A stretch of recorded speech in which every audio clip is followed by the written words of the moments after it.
Hello, today we are looking at the Blagdon Clean Pond Machine UV filter system. So this is a filter designed to be used on a pond. There's a range of sizes of this pond filter, starting at 7,000 litres, which is the unit that we have today.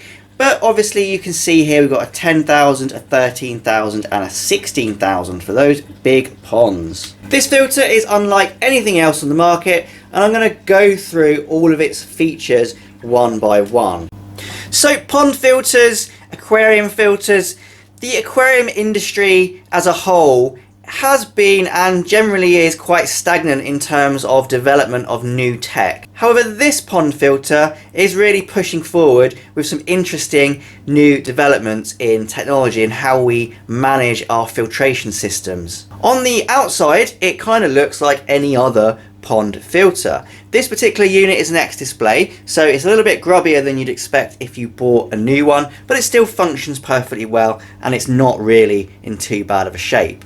So on a normal pond filter, we tend to have pretty much the same thing. Inside the canister, we'll have some sponges, which do your biological and your mechanical filtration. And then we'll have an input, and then we'll have an output. If you're lucky, you'll have a waste valve, which is what this is, which then you can clean your filter and then dump it out to your waste. Also, a lot of them these days have an inbuilt UV, which of course this one does as well. This one's 9 watt UV. The bigger models will have larger UVs. On the face of it then, this is fairly typical design, but you might note that there are some extra features. Firstly, we have this handle here, and secondly, we have this bright yellow handle here. These are two of the three main features which I'm going to go through and highlight because they're the ones which make this particular model really special and different. To start with though, to make this whole picture complete, we're going to open it up and I'm going to show you inside, and there is something particularly special inside of this which you won't see anywhere else. So to open it, we just remove this buckle clasp here. This particular bit here is to stop this from opening if you didn't want it to. So it's a little safety feature, and then we just open that up, which you can do obviously one-handed. It's wet because I've just cleaned it, and you can see this buckle unhinges from around the top and bottom section of the filter, and that is a pressure buckle, I think, just to stop the whole thing exploding when you've got it under pressure. One thing to note about these kind of filters is they're not fitted with a pump inside of them like an internal aquarium filter. Those big canisters for inside aquariums, you tend to have a pump at the bottom which powers the whole device. This is run from a separate pump. I'll show you that later because I'm going to be fitting this to my aquarium system so I can show you how it runs inside. So here's the magic part of this filter, and this is what makes it very different to anything else. We have plastic media. So if you're familiar with pond filtration, you know that there's another kind of plastic filtration media called K1 media, and it looks on the face of it very similar to this. You tend to find that kind of media in large filtration systems, so moving bed filters like the Nexus systems, and it works quite well at that scale. You can't use K1 in a small filter like this. So this is where Blagdon have come up with something very special, very unique and different to anybody else on the market. We have their Chi media. So the Chi media is made up of 3 different shapes. You can see why it's called Chi. We've got a C shape, a H shape and an I shape. Now the reason why this is different and works in a different way to K1 media being circular, is this particular media will interlock with each other. You can just see here how that works. It will all interlock with each other inside of the filter. And this means that when this media is at the top floating, it'll all interlock and it'll create a barrier for dirt. And this barrier will effectively trap dirt and debris within it, a lot like a coarse sponge will do. Not only that, but the surface area will also provide a home for beneficial bacteria. So it's a really 2-in-1 media which does the job of a sponge and a biomedia. The reason why you don't use the K1 in this way is because K1 relies on sedimentation. It doesn't tend to actually trap debris itself, it slows the water flow down, allows sedimentation to happen, i.e. all the dirt will just settle to the bottom of these large filtration units, which won't work in a small filter like this, which has that fast throughput of water. Another thing this filtration effectively does is it stops areas of your media having zones which allow water to pass through. In a sponge and also in K1 media, what happens is the debris will settle over your media, and actually eventually you get little areas where the water is flowing through so fast that the debris doesn't get caught, and this effectively renders your media useless or not as effective as it should be, because all the dirty water just flows through these channels where the debris can't settle. So you don't get so much of that with this media because of the way it interlocks, prevents that from happening, and that means that the debris and dirt is effectively more trapped than a traditional sponge. So looking into this area, you can sort of see how it all works. At the bottom we've got this yellow grill. And what this does is it stops this media from escaping the canister, and then inside of the lid we have our cleaning devices. So this is the next interesting thing about this filter, is the fact that you don't actually need to open it to clean it. So the way that you don't need to actually do a lot of maintenance on the media itself is the fact that you can disturb and clean the media from the outside. You do this using this handle. So I did show you those two yellow cleaning rods inside of the filter a minute ago, and this is basically what moves them around inside of the body. Once the media is floating, you get some debris built up in that media that causes it to go a bit harder, because obviously it's got compaction in there now. So to clean it, you turn the unit off, I believe, and then you would switch over to your waste, just like any other good quality canister filter for a pond. You have a waste valve that then would turn the flow to go to your waste, and then you basically turn and twist this handle round and round and round, and by doing so you disturb that media. Obviously you watch your fingers, disturb the media inside of the canister, and then that will disturb all of the dirt, clean it all, and all the junk will come out of the waste once you turn the canister back on. So you're basically flushing it through, and that is similar to some of the higher end canister filters for ponds these days. The hose lock external pond filter features a very similar system.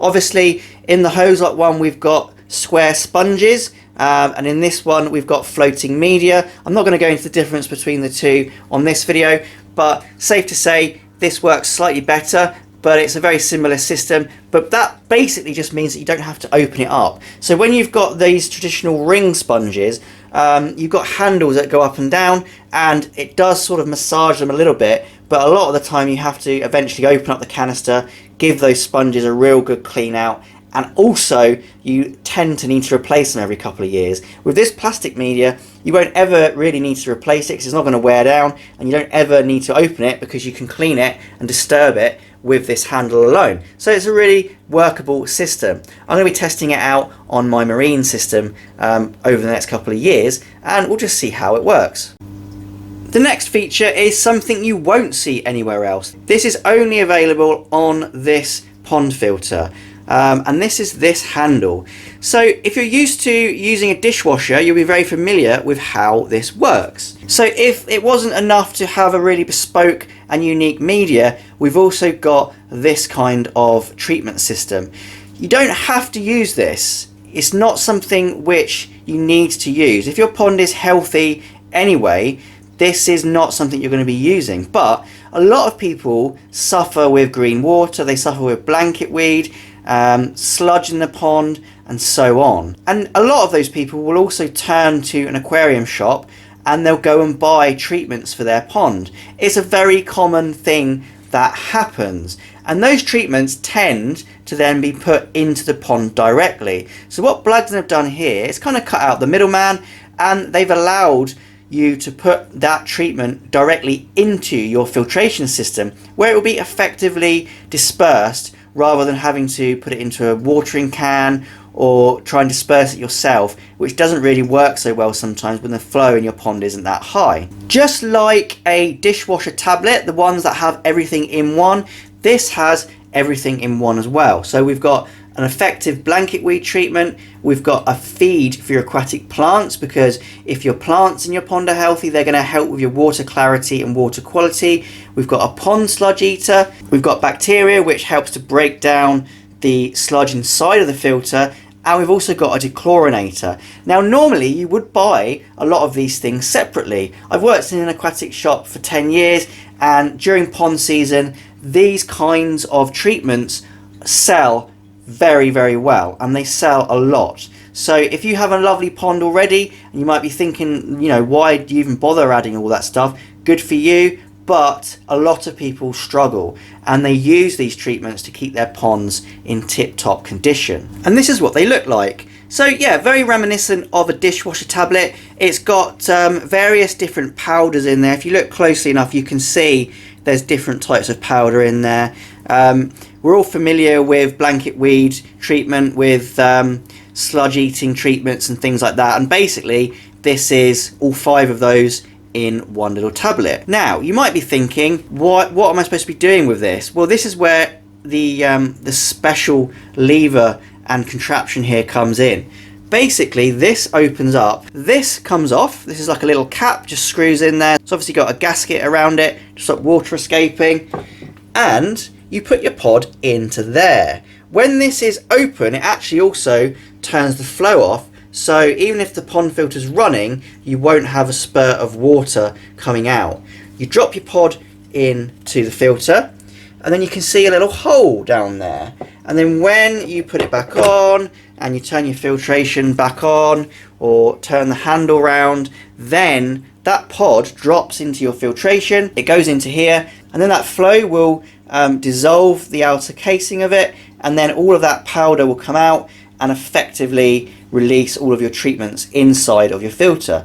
Now that's good, because when it comes out the other end, it's completely dispersed equally amongst the flow of water. It's not sort of sitting in one corner of your pond as a powder waiting for hours to dissolve. It is ready to go as soon as it comes out.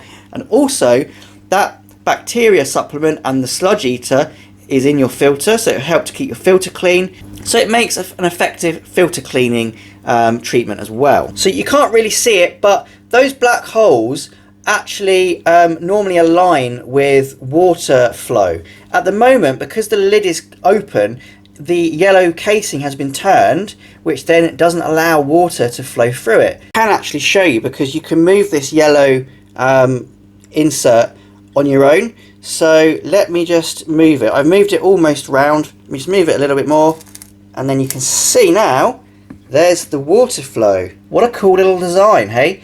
Now that is genius, isn't it? Because it means even if you forget to turn your pump off, you're not going to get splashed in the face. Right, so here is the filter running.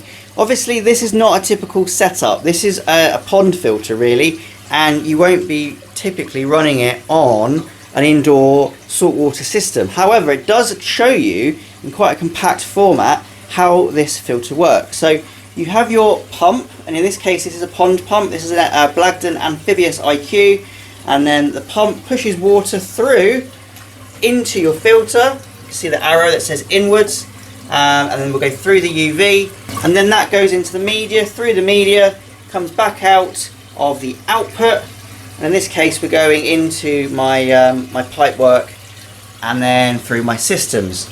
And you can see how it all works. It all runs really well. Obviously I'm using this as essentially an aquarium external canister filter.